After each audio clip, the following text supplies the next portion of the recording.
tudo tá dando certo para a direita brasileira. E é justamente aí que mora o perigo. Porque o que não está dando certo é essa divisão que a gente está vendo nos últimos meses. E isso precisa ser falado com clareza, sem rodeio, sem maquiagem e sem desculpa. Essa eleição não é só uma eleição para chegar ao poder. Não é só para ganhar cargo, sentar na cadeira, montar ministério, distribuir espaço e posar de vencedor. Não é não. Essa eleição é uma eleição para reparar uma injustiça monstruosa que o Brasil cometeu contra ele mesmo. Porque no momento em que o Brasil pegou um sujeito, símbolo da corrupção, cachaceiro, que tirou da cadeia, limpou a biografia na força, acariciado por toga amiga, paparicado por cúmplice de gabinete e colocou de volta na presidência, o recado que o Brasil deu para o mundo é o seguinte: o crime compensa. No Brasil, a corrupção compensa. No Brasil, você saqueia o país, destrói a esperança de milhões e ainda volta como se fosse um estadista. Eu sou Stefan, especialista em campanhas políticas. Vamos falar como gente grande. O Brasil é um país de dimensões continentais, um país que tinha tudo para ser uma potência séria, respeitada, economicamente sólida,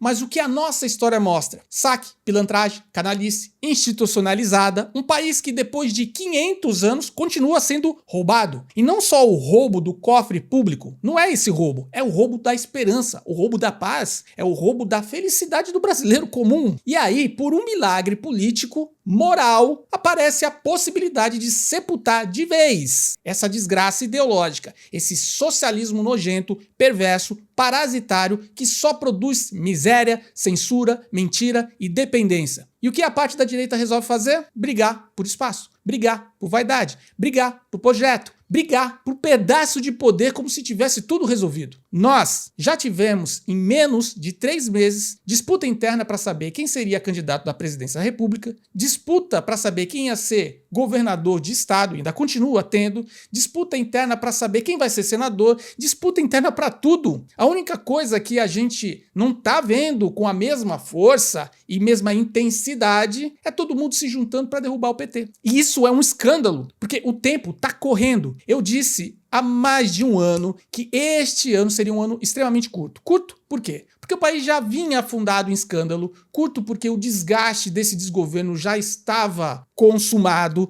curto porque a realidade chegou antes da propaganda, não teve como esconder por muito tempo, entendeu? Hoje se fala de um caso aqui, de outro ali, de mais um escândalo acolá, mas a podridão é muito mais ampla. A gente teve roubo em cima de aposentado, foi agora, recentemente. A gente teve escândalo de ministério, a gente teve ministro caindo, outros sendo afastados, desgaste atrás de desgaste. A gente teve um desgoverno que passou tempo demais voando pelo mundo, fazendo turismo com dinheiro público, seu dinheiro, meu dinheiro, enquanto aqui o Brasil continuava desabando. E qual foi o resultado disso? Nada. Absolutamente nada. Não entregou crescimento? Não entregou absolutamente nada. Responsabilidade fiscal? Não. Entregou confiança? Não. Entregou normalidade? Não. Não entregou paz social. Entregou gastança, improviso, cinismo e um país cada vez mais quebrado. Foi um governo olhando para o retrovisor o tempo inteiro. O governo preso à revanche, preso à narrativa velha,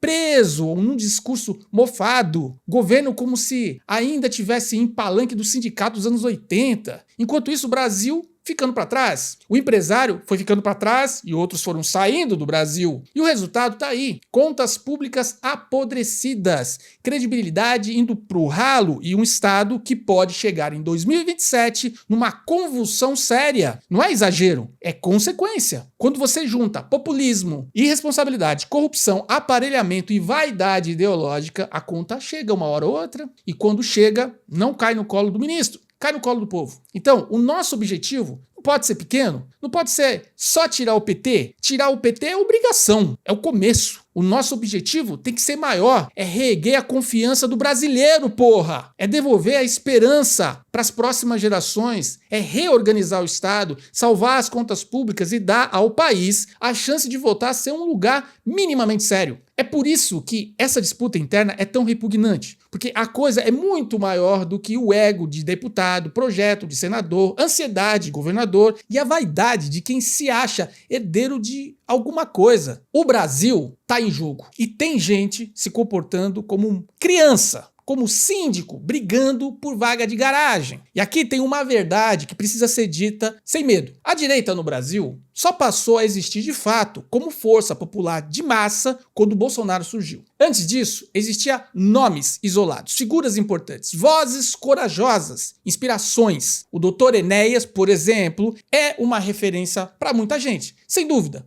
Mas ele não teve a chance, ele não teve ambiente, ele não teve o momento histórico. Ele estava praticamente sozinho num país em que a direita era tratada como lepra política. Bolsonaro não. Bolsonaro rompeu essa barreira. Bolsonaro fez o que ninguém tinha feito. Pegou uma massa de brasileiros que estava sufocada, humilhada, sem representação e transformou isso em uma força política. Deu voz, deu forma, coragem, identidade e a vitória aconteceu. Então os políticos que hoje disputam o espaço dentro da direita precisam olhar isso com o mínimo de honestidade. Muito candidato que se diz de direita só virou alguma coisa porque foi empurrado pelo voto bolsonarista. Sem Bolsonaro, nunca teria chegado onde chegou. Nunca teria o tamanho que teve. E agora, justamente na hora mais grave, resolve entrar em guerra por espaço. Resolve medir força. Resolve testar a popularidade. É muita ingratidão. Bolsonaro hoje é um preso político, no sentido mais claro da perseguição institucional. Ele vive por um fio, sob ataque, entre o cerco da pressão, da tentativa da destruição moral. Mesmo assim, ele continua lutando pelo Brasil. Mesmo assim, continua servindo de eixo, de referência, de centro de gravidade para milhões de pessoas. E é exatamente por isso que a discussão sobre a sucessão não pode ser feita como se fosse uma feira livre. Não pode ser tratada como um leilão. Quem quer herdar o capital político precisa, antes de tudo, provar lealdade,